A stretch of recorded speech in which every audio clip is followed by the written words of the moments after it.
Okay, hello everyone. Welcome and thank you for joining our webinar today. My name's Anna, joining from the Continent 8 marketing team. Today, I'm pleased to be introducing this webinar where Justin and Gabrielle from Continent 8 will be discussing the importance of having a robust disaster recovery and backup plan. In today's world, threats like natural disasters or cybersecurity attacks can lead to significant downtime. Ensuring uninterrupted system operation is paramount for digital businesses. Justin and Gabrielle are going to run through a presentation today, and afterwards we will conduct a short Q&A. So please feel free to use the questions section to answer any questions at the end of this webinar. And then towards the end, we will welcome Claudio from Bolt, who will be describing a case study for disaster recovery development. He'll discuss how Continent 8 has supported the company with a backup solution, ensuring regulatory compliance. For now, I'm going to hand over to Justin and Gabrielle, who will introduce themselves and then run through this presentation. I'm just going to let you share your screen. Thank you very much.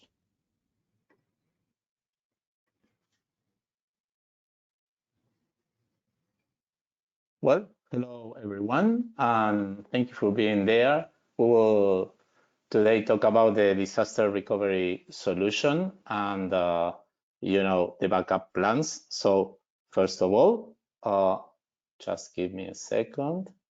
I want to close my window here and we'll continue.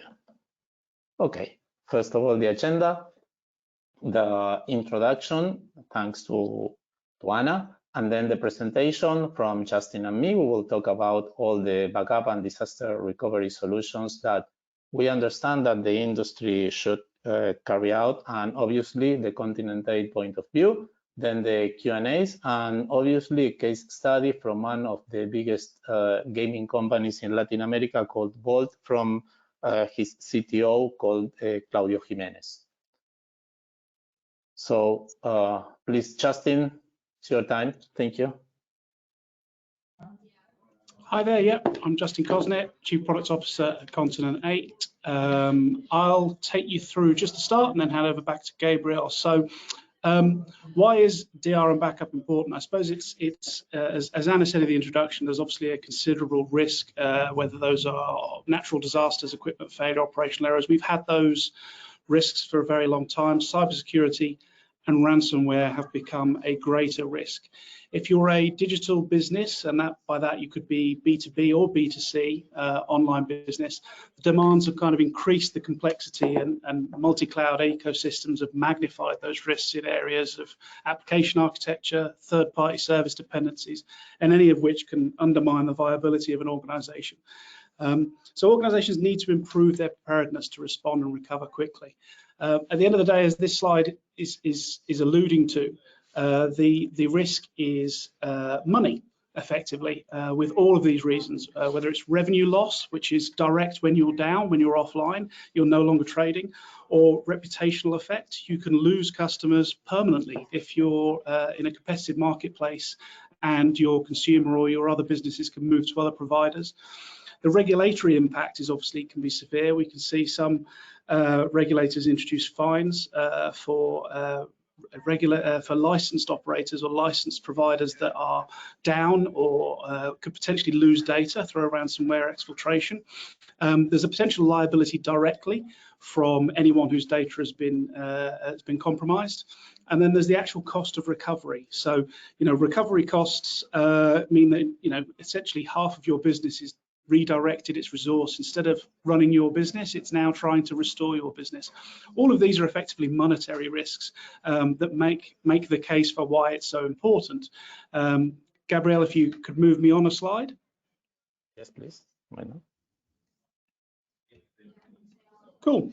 So the best way to kind of prove the case for investing in DR and backup is going to be a business impact assessment. So it's taking those potential losses, potential recovery costs, what is the cost of business, calculating that, and then alongside your necessary recovery time objective and recovery point objective, how long do you deem it necessary that you can take before you can tolerate either data loss or how long it takes to recovery. And that can help you make the case for a business continuity strategy. The business impact assessment is basically your justification for the amount of spend necessary to recover or to spend on DR and backup. Gabriel, I'll hand back over to you to go through some of what that means. Thank you very much, Justin. Moving through, the main idea of this webinar is to introduce you in the disaster recovery program life cycle and all the phases that we should consider every time that we will work in a disaster recovery program.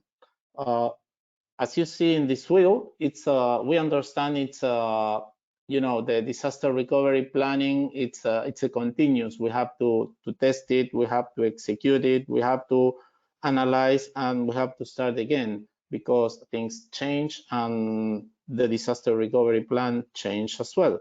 So let's move in the first layer of this wheel, and is the program development governance. One of the strongest recommendations that you will listen in this presentation is to align the disaster recovery planning with the business continuity management. Why? Because as Justin said, this is a matter of cost. So the business and the board of the company will have to understand that the infrastructure and all the technical recovery strategies will be aligned with the business continuity strategy in terms of applications, in terms of requirements of, you know, be online. So the business will define what do they need, what will they first need, and the second requirements and everything, and then the IT or the technology department will have to align this strategy with its infrastructure and technology recovery processes.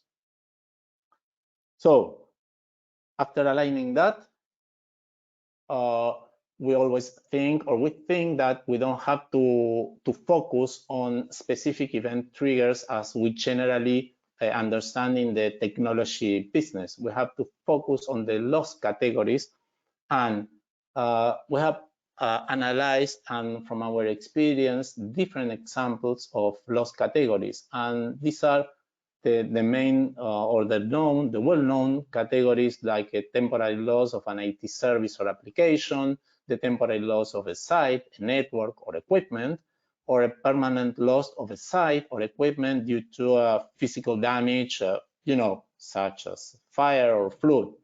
And, you know, I want to take a minute to talk about one specific loss category, that is the logical data destruction. Nowadays, from our experience and from our statistics, this is, we guess that the most important, not because, as you can read, for hardware or software failure, but for data corruption. Data corruption because, or due to a malware or a malicious activities such as ransomware, it has become a standard in all industries. Why? Because all the activities in this era goes through the internet, goes through servers. So all these malicious activities moved from the analogic world to the digital world. So this is very important.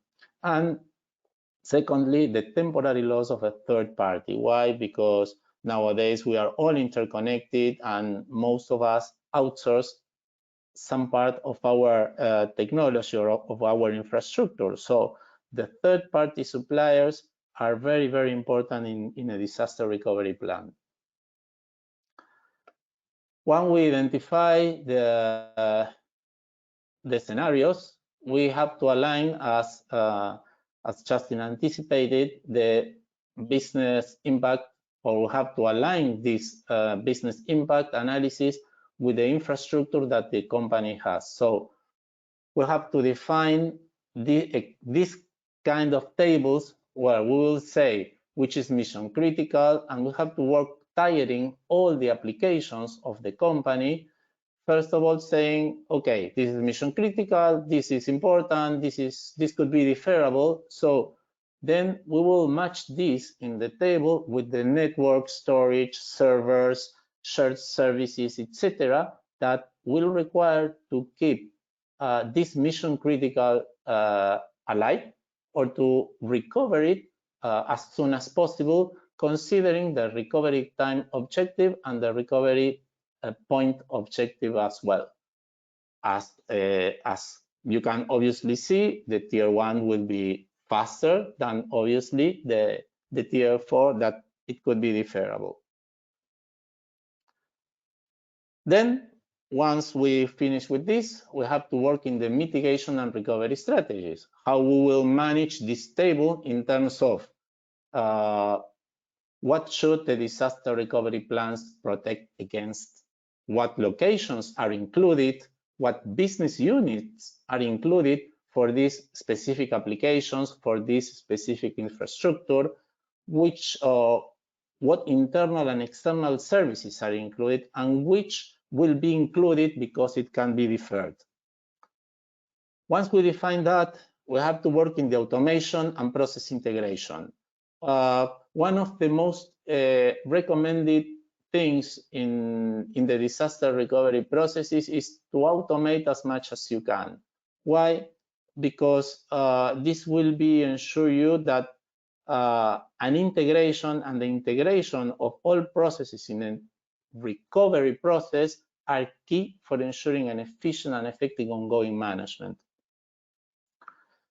Then, as Justin introduced us in this point, we have to analyze the total cost of ownership.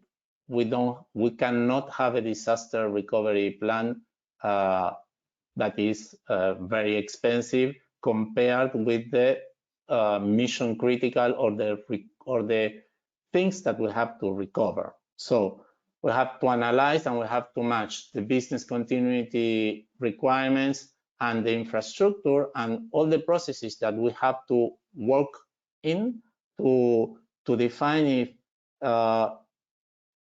and to calibrate the RTO and the RPO. Then we continue in our wheel talking about the recovery solutions and plan development. Why? Because once we did a high level plan, we have to go as granular as possible and make everything explicit in terms that when we have an incident and we have to work in all the recovery process, one of the things that we have to think is probably the person that wrote the disaster recovery wrote that this process or was working or was trained is not at this moment, it's not available at this moment. So whoever that starts this process should be able to follow all the instructions and do it as well as the best one in the company. So that's why it's very important to be very granular and detail everything in an explicit way. As we said, we have different scenarios, or we have different options, or different temporary losses. So these different scenarios, we create different plans or several plans of recovery. Why? Because depending on the incident or depending on the problem that we are facing, we will have to execute a different plan because obviously the recovery point will be different. In this case, we always say that we should have different plans depending on the different scenarios that you are working on. So you have to write these modular blueprints and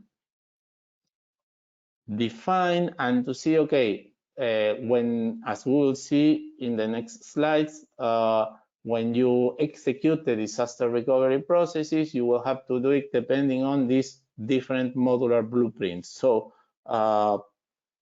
you will exercise all the scenarios that you discovered in the previous analysis. Let's move to the once we have all this information, we are granular, all the people is aware, everything, all the people is trained, everybody is aware about how this plan works.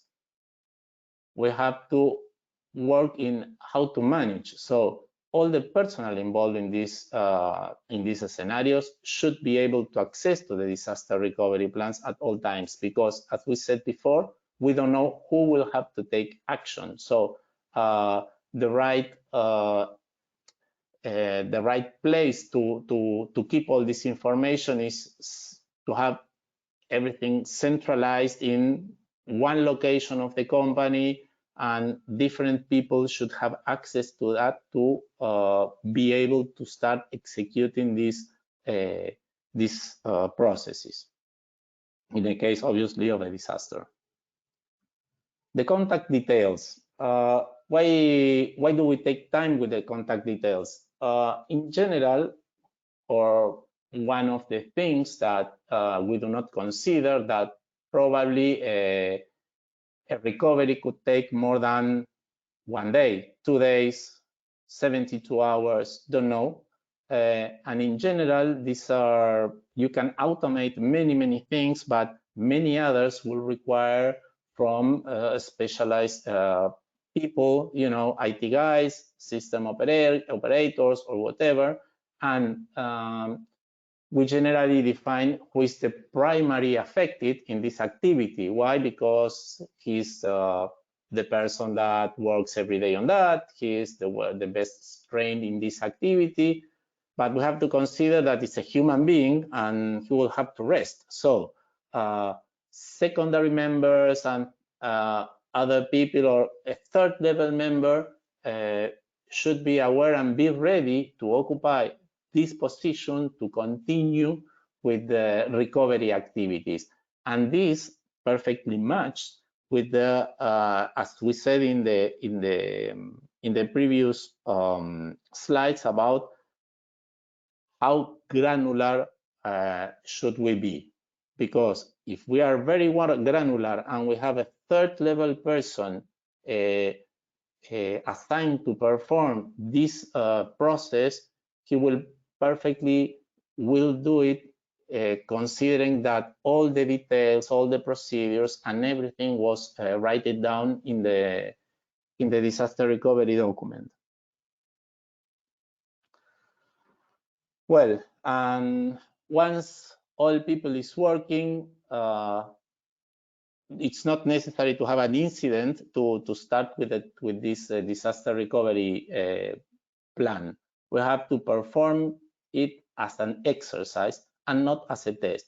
And why do we say as an exercise? Because we have to execute this plan thinking in the findings, thinking about, okay, we planned this, but the results were not exactly what we were expecting to. The recovery time was more than expected because we didn't have the phone number of the person that had to click any button, don't know.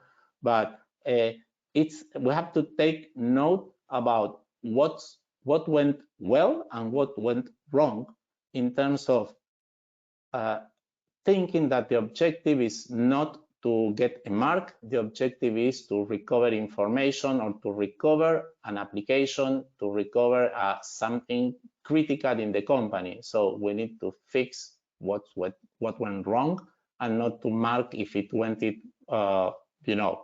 mark this as when we get a 10, a 9. This is not the way. Finally, and continuing with this process and this exercise, we have to maintain, to have to modify, to have to identify opportunities of improvement and expanded scope. What does this mean? We say, okay, we define that something could be critical, but we realized that something that was qualified tier 2 and it's important, okay, we have this, but we don't have that, we can continue with our activity, so we have to move it to the tier 1. And in the opposite way, something that we thought that it was critical, we can move it to probably deferrable. And additionally, when we estimate the RTO and the RPO, one of the things that we have to analyze is all the infrastructure, because sometimes it's not a matter of process, it's a matter of capacity. Finally, we have to measure, as I said, we have to assess and summarize to identify, and when we always have to present to the, to the business, to the board, the results of our disaster recovery exercises. So we have to, our suggestion is not to say, okay, it failed or it worked. We have to say, okay, we discovered this, we discovered that, and it's an opportunity of improvement in terms of business alignment, infrastructure requirements, and possibilities of doing better in terms of business expectations. So, to summarize, what do we suggest to take away from this short review about the disaster recovery process? Obviously, what you should avoid is not to do everything we said in the last 15 minutes. So if you struggle to align the disaster recovery planning with the business defined requirements, it's not the way. This is not the way, obviously. Minimal and missing details in documentation or of all facets of a disaster recovery plan is an issue, obviously, because when you will try to execute, you will have problems, obviously. And if you don't exercise your disaster recovery plan, again, you can say, okay, I know it will work, but how do I know if it works if I don't check it, if I don't do the exercise, if I not get a proof of this was working right? So in the opposite side, as we were talking, since the infrastructure and operation leaders are responsible for the IT, for the recovery of the infrastructure and applications, as we said, you have to align the disaster recovery planning with the business continuity management. You have to improve the documentation and regularly conduct disaster recovery exercises. Our suggestion is to do it at the minimum once per scenario. So to be sure that in 1 year, yes, you have been passed through for all these scenarios that you assumed or you analyzed with the business. Because in this situation, you will realize that, okay, we missed one scenario, or this scenario can be matched or can be joined with another one, because if we have this situation, we could have the other one or both together. So always I suggest to test all the scenarios once a year. If you have, probably you can have, for instance, only one scenario, only one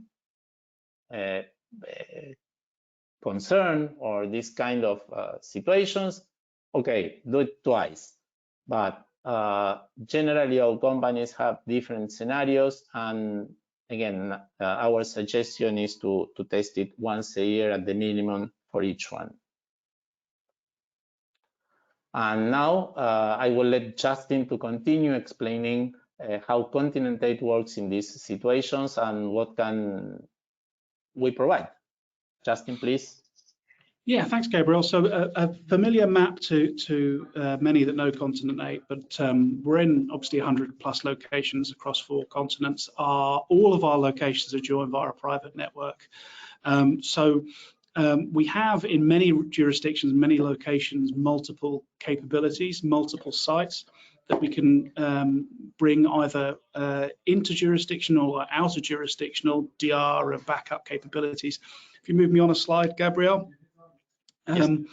We like to talk of it as kind of resilient building blocks that we can offer customers, because every customer is unique or different, even if they're operating in the same market. You know, customers will have some providers will be using fully public hyperscale cloud, whether that's AWS, GCP, or Azure. Some will be using hybrid public, and some will be using private cloud. They could be Windows, they could be Linux, they could be using different types of database software.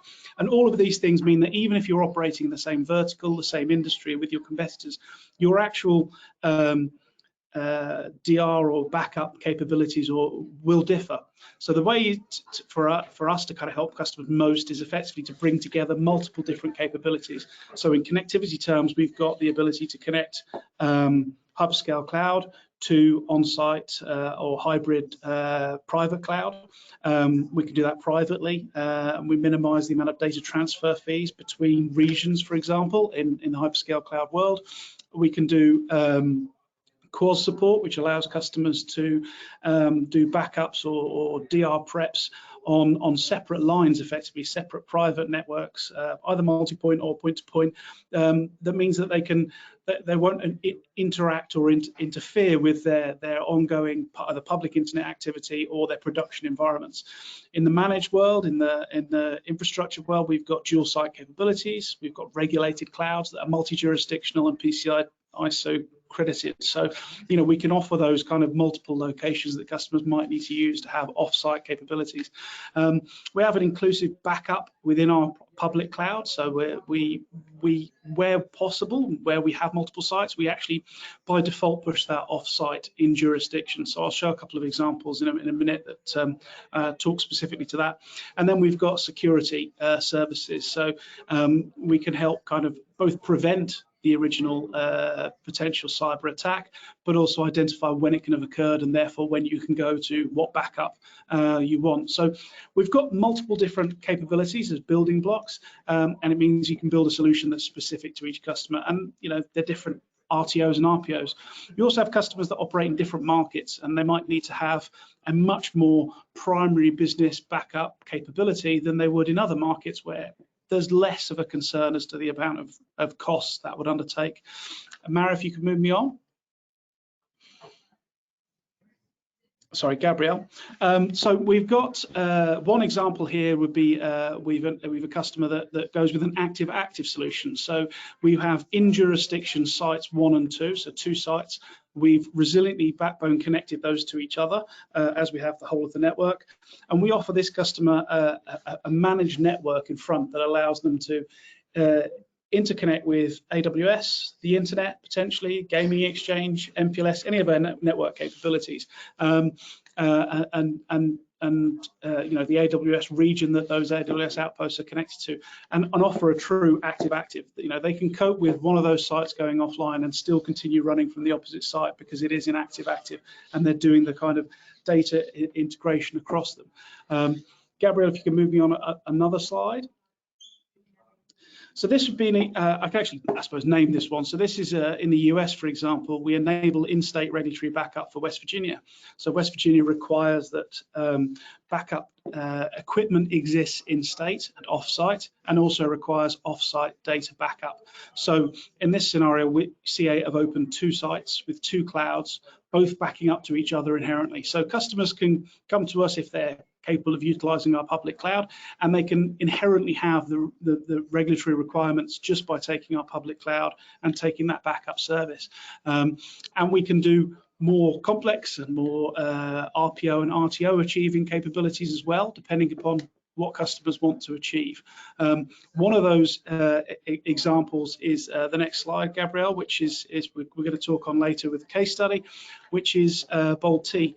And we've achieved with these guys 2 public cloud environments, one in Latin America, one in North America, with a DR site set up that we maintain availability for. We back up locally in Colombia, and we push that data backup privately across our backbone to the secondary site, and then we have it prepped ready for restoration and use at any time. So we've managed to kind of pull together all those different building blocks to deliver a single capability for that customer that meets their requirements, and you'll hear more about that after the Q&A session.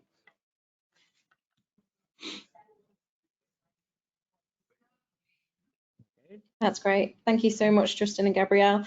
Just before we start the Q&A, if anyone's got any questions, please pop them in the question box. We're just going to launch a quick poll. Any of the attendees today, we are offering the opportunity to have a workshop with Continent 8 to help with your disaster recovery and backup planning. I'm just going to launch that poll now. That'll be up for just a few seconds, and in the meantime we will continue with some questions. The first one is, does Continent 8's DR and backup solution meet regulatory requirements? I know you kind of touched upon that a little bit, Justin, already. Yeah, so where there are specific regulatory requirements, we will absolutely build solutions like the one I demonstrated for West Virginia. We have multiple jurisdictions where we've effectively created either a secondary site, or we've moved our cloud backup to be off-site and in jurisdiction to meet those regulations. We're actually looking to further increase kind of the value we bring to customers by adding that kind of information onto our website. So if you look at some of the locations CA are in, we've started adding specific regulatory advice around if you are entering this market, the regulations will require these solutions or services, whether they're from Continent 8 or not, but these are the things that are required. But absolutely. Brilliant, thank you. DR solutions require additional budget, which the board may not always be committed to spending. How would you go about managing that? So I think Gabrielle covered it quite well, and I touched on it at the start, is that you really need to move the additional budget into an ongoing budget. So demonstrate that the impact of the business and the risk of the business, come up with a budget that makes sense to achieve being able to carry on the business, and hopefully persuade your organization that this needs to be part of the budget, not an addition to. And once it's in, it then becomes something that's every year able to be budgeted for. Okay. If you have an active DR solution, is passive backup necessary? Yeah, so I showed an example that was active. I mean, that's great if you have a site outage or a connectivity outage to one of those locations, but it doesn't protect you if the data is being corrupted, or if you are under a cyber attack and potentially your data is being ransomed from you. So yeah, absolutely, backup is still required. It's also required from a regulatory perspective. So there are some jurisdictions where you need to keep data for up to 7 years. So it's not always the case that you can just solve disaster recovery with active. You will still need to have backup. And there are solutions out there that claim to be able to do both, but sometimes you might need a mix of approaches. Not always is active appropriate from a cost perspective. Going back to that budget question, you might choose for certain markets or certain businesses that you're going to trust a backup restoration from an RTO and RPO that suits you. Okay, thank you. Then we've had a few questions about distance in terms of a primary site and a secondary site. Obviously we're operating in many markets across the world, and all markets are different. But is there kind of a specific minimum distance that is suggested for true disaster recovery? Yeah, there's been a few for different, tiering and so on locations, but the jurisdictions and the places where we operate, often that's not necessarily possible. We operate in some locations where regulations specifically require you have to operate your transactional execution in a location. And, you know, as an example, Malta, the Isle of Man, Gibraltar, you're not able to have the kind of physical distances that you might have used in, you know, central London versus outside for Slough. So there isn't a hard and fast rule as such. We try to go with different provider, as in different underlying providers for connectivity, obviously, for circuits and cabling, even cross-Pacific and Atlantic cabling, to try and guarantee that there's differentiation. And where possible, we'll make sure that the distances between two in jurisdictions locations are as far away as possible. But there are some that, you know, that you can't achieve effectively. You know, if you have to operate in a small environment, that's not necessarily going to be possible. Okay, thank you. Final one. How is the security of our enterprise data going to be protected during a crisis and subsequent recovery processes? It's a good question. You know, often you can find that obviously, you know, before you start restoring data and before you start undertaking activities, to make sure that you're not about to, you know, move data around either publicly or in an unexposed way. You know, a disaster is not an opportunity to necessarily deviate away from your existing security policy. So, you know, we have seen that in the past, that people have said, well, you know, needs must, therefore I must break policy, so I'll give XYZ access to all of my areas.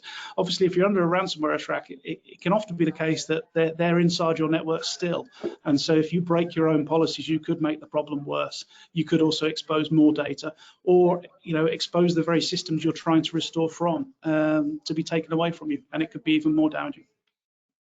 Okay, thank you very much. If there are any obviously further questions, feel free to reach out to us directly, and we'll happily answer those after the webinar.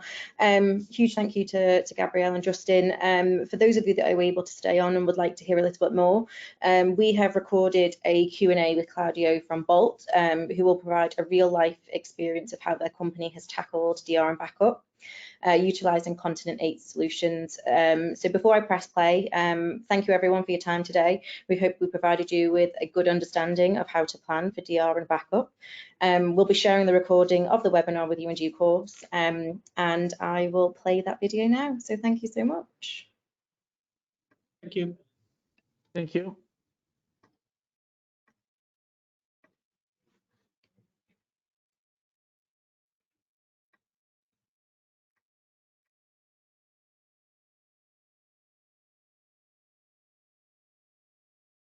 Bueno, hola Claudio, un gusto David. tenerte acá en nuestro webinar. Muchas gracias por poder, por brindar tu tiempo para dar este testimonio de este gran proyecto que bueno, si me permite la audiencia primero comentar que Claudio Jiménez es el CTO para Volt, una de las empresas más grandes de la industria de iGaming en Argentina, y que además tiene actividades en el exterior, tanto en Paraguay, y está desarrollando actividades en Brasil también. Y el tema de hoy, por el que vamos a tratar, y como está el título, es hablar un poco de los proyectos de Disaster Recovery, para los cuales Claudio ha liderado para toda la compañía y varias empresas del grupo este proyecto de largo alcance, de suma importancia, particularmente para lo que es la industria online. Así que, sin más introducciones... Gracias, sí, Gaby, vamos. gracias a vos por el tiempo y por convocarnos en nombre de la compañía para esta charla. Y de lo que quieras consultarme, bienvenido. Adelante. Primera pregunta que todos nos interesa saber es cómo se originó el proyecto. O sea, este proyecto tenía un DRS, hubo requisitos regulatorios, era un tema de garantizar el online, simplemente el negocio se dio vuelta y dijo, o ustedes propusieron hay que tener un DRS. O sea, ¿cómo fue la génesis de qué es lo que lo impulsó? Mira, si bien tenemos dentro de los contratos que se firman con las distintas provincias, tenemos algunos requisitos regulatorios de una continuidad de negocio, hay algo que nosotros dentro de lo que es el juego online o dentro de lo que son todos nuestros servicios críticos mantenemos, que es la continuidad de negocio. Dentro de eso evaluamos distintas opciones, distintas alternativas, y ahí fue donde nos acercamos a ustedes para consultarles si tenían este servicio para brindarnos, comenzamos un camino que después lo podemos ampliar, donde podemos hoy sí decir que estamos garantizando la continuidad de negocio de lo que es la plataforma nuestra de juego online.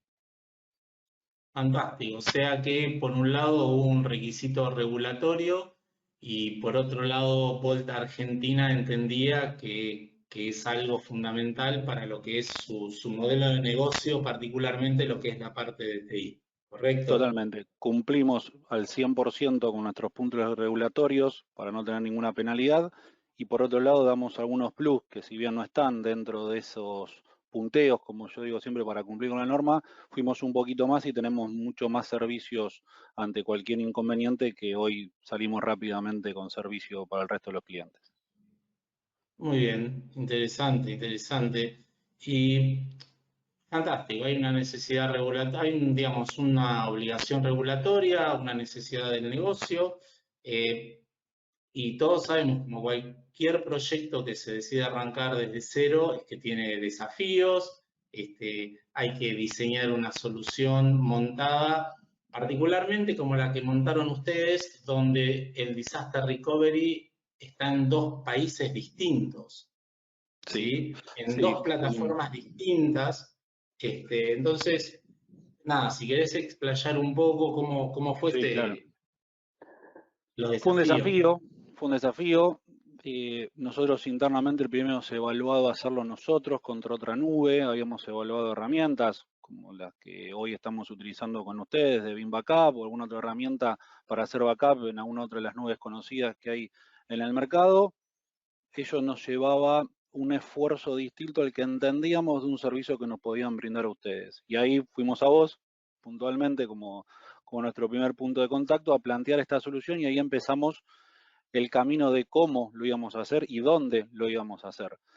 Porque así como te mencionaba antes, los puntos regulatorios, uno de los grandes puntos o uno de los grandes issues a resolver es la locación de esa alta disponibilidad o de esa contingencia. No nos era punto válido hacerla en el mismo data center donde está nuestro estado principal y ahí sale la posibilidad de hacerlo en Canadá, en el otro data center de ustedes y utilizar toda la infraestructura interna de ustedes para hacer toda esa sincronización de información. Bien, aclaremos que ustedes hoy tienen hosting en Colombia, en la nube, digamos, pública de Continent 8, y lo que hicimos fue básicamente un proyecto de utilizando otra locación de Continent 8 en otro país, que es básicamente en Canadá, armar este proyecto. Entonces ahí es como que ambas nubes, si están sincronizadas, están en dos lugares distintos, que justamente ante un evento, como esos dicen, ¿viste? Fortuito no deseado, está la opción de arrancar en otro lugar. Totalmente. Sí, ahí nos apoyamos mucho también en el equipo técnico de ustedes, en esas charlas que tuvimos maratónicas, donde siempre rescato que nos aportaron discusiones saludables, ¿no? A lo que por ahí teníamos nosotros pensado, lo que tenían pensado ustedes en principio, y encontramos una solución que hoy se está adaptando cada vez más a esa necesidad de la tendencia cero de la continuidad de negocio, ¿no? Perfecto, perfecto. Y más allá de los desafíos, obviamente, una vez que uno le empieza a armar ese rompecabezas, después viene la cuestión técnica, ¿no? O sea, entender un poco técnicamente por dónde arrancaron para armar todo esto. Porque una cosa, bueno, planificamos, vemos, teóricamente debiera ser así. ¿Qué pasó con la parte técnica? Tema de configuraciones, copias, el famoso RTO versus RPO, que tanto se conoció. Salimos del PowerPoint donde todo es ideal y donde todo funciona para ir a lo real, ¿no? Como decimos siempre, yo siempre digo, lo vamos bajando del PowerPoint al Excel y del Excel a la realidad y ahí es donde se empiezan a ver que los ideales que habíamos por ahí diseñado al principio no eran tales. A ver, te cuento un poquito el camino que recorrimos técnico. Cuando nos juntamos con el equipo de ustedes, queríamos que la copia sea online de todo lo que teníamos. Eso lleva un volumen de información muy alto y que se sigue incrementando diariamente con miles y millones de transacciones, con lo cual tuvimos que cambiar esa línea de decir copio online todos los movimientos porque era prácticamente imposible. empezamos a trabajar y al principio recuerdo que teníamos un tiempo de 18 a 20 horas de espera para poder lanzar la otra copia, o sea, todo el volumen de información nuestro que teníamos que hacer y cómo estábamos diseñados en ese momento era prácticamente tener un backup por día. Ahí empezamos a trabajar, empezamos a ver que había algunos pools que podíamos armar dentro del mismo VMware que ustedes nos facilitan y con las herramientas de Vim Backup poder decir, vamos con estos pools en prioridad alta, vamos con estos pools cada 15 días, vamos con estos pools mensuales, vamos con estos pools a demanda. Eso lo que nos permitió es que pasamos de 18 a 12, de 12 a 6 y hoy estamos tendiendo mucho más abajo de las 3 horas de los últimos puntos que evaluamos y que informamos a la dirección nuestra. Hoy estamos mucho más cercanos a ese ideal que queremos que sean minutos, ¿no? También podemos hacer pruebas, algo que para nosotros era importante, era poder hacer pruebas. ¿Cómo hacíamos esas pruebas reales sin habilitar la plataforma? ¿Sí? Porque era muy importante para nosotros. Ahí vimos que generamos una máquina virtual nueva dentro de una VLAN cerrada, que la podemos acceder con certificados desde nuestro data center. Hicimos un montón de ajustes para hoy poder decir, frenamos la copia de backup y hacemos una prueba de la foto exacta a ese momento y poder comparar si todos los movimientos de jugadas, si saldos, permisos, etcétera, etcétera, están sin problema. Hoy lo estamos haciendo, no hemos tenido inconveniente, seguimos ajustando y mejorando esto de tablas y ya unas cuestiones más técnicas para separar los datos mismos de la plataforma, para que los tiempos de copia y de espera sean mucho menores y estamos en ese camino. Estamos en un camino que cada día se acerca más a ese ideal que tenemos de que sea cero. Muy interesante porque esto de el círculo este virtuoso que ustedes fueron haciendo de procesos de aproximación, es la suma de esto, ¿no? De decir, bueno, planteamos un proyecto, hacemos una primera implementación y después vamos en procesos de mejoras en función de lo que vamos aprendiendo, siempre con un final ya definido al origen del proyecto. Totalmente. Y Y se nos fueron sumando complejidades, ¿no? En el proyecto empezamos con un país con menos movimiento, con provincias con menos movimiento, y fuimos avanzando a las provincias con mayor movimiento, que hoy tenemos todo con una alta disponibilidad, que a nosotros nos deja mucho más tranquilo de cuando empezamos a charlar y a diseñar en aquellas primeras reuniones, ¿no? o sea que hoy todo lo que es el online de Volt está, o sea, lo que vendría a ser Dplay, está, digamos, con contingencia. Correcto. Muy bien, fantástico. Una contingencia, Gaby, que sumo, donde a nosotros nos llegan alertas, donde nosotros tenemos tableros de controles de herramientas que podemos acceder y sabemos cómo están las copias, sabemos de la sanidad de las virtuales, tenemos alertas de espacio, tenemos alertas de hardware, podemos hacer rápidamente un upgrade de hardware en cuanto lo necesitamos con el equipo de ahí. La verdad que desde ese lado nos sentimos muy cómodos y tenemos una relación, creo, entre Volt y Continental, donde hoy los pedidos son instantáneos, ¿sí? Es parte del camino que empezamos a hacer ya hace un tiempo largo. Buenísimo. Y obviamente, si bien un poco ya lo estuvimos conversando, una de las grandes preguntas para ustedes es entender desde el punto de vista de Volt cuáles son los desafíos y en base a eso los beneficios que ustedes lograron, porque todo esto plantea desafíos, pero después se logran un montón de beneficios. Entonces, la gran pregunta es, bueno, a ver, ¿qué es lo que gana tanto el negocio como ustedes del lado de TI cuando tienen esto finalmente todo implementado? Mira, hay un par de palabras que siempre trabajo con el equipo y que para lograrlo nos lleva un trabajo, esfuerzo y muchas veces hay tareas que se hacen en distintos momentos, distintos horarios que son invisibles para muchos y lo resumo en lo que es la continuidad operativa.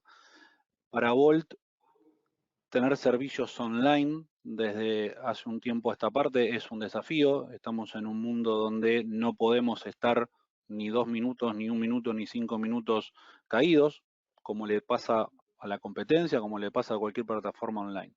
Para vos es una tranquilidad tener un disaster recovery implementado, el cual podemos acceder y probarlo constantemente. Nos permite hacer deploys con la tranquilidad de poder volver para atrás por los ambientes de virtualización que tenemos y cómo está armada la plataforma en Continent.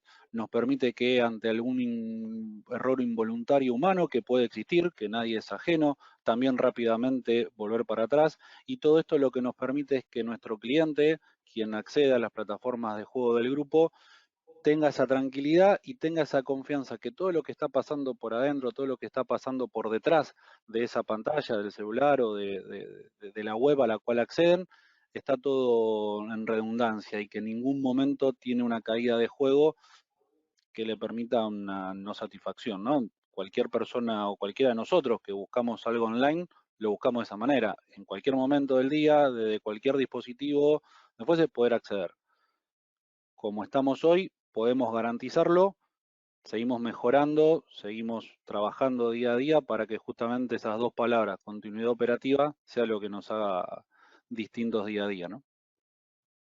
Fantástico, fantástico, porque realmente de eso se trata el iGaming. Se trata de disponibilidad, se trata de servicio y realmente tener una plataforma que no solo, digamos, funciona 24/7 porque la diseñamos, sino porque además tiene una contingencia que, como todo, digamos, uno construye con la idea de que las cosas no fallen, pero todos sabemos que puede fallar.